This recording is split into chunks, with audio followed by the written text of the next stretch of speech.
doa ini sangat masyhur untuk mengelak daripada kejahatan orang. Allahu Akbar. Risau kita dah baik dah, kita tak ganggu orang pun, tapi kita tak tahu bagaimana perasaan orang yang berada di sekeliling kita.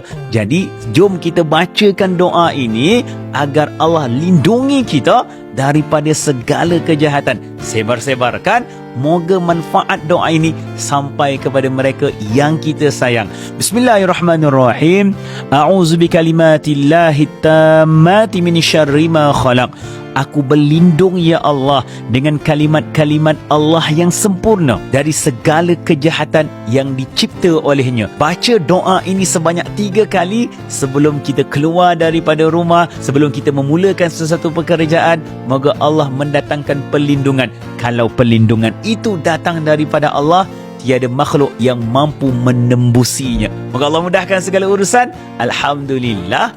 Jom berterima kasih dengan Allah.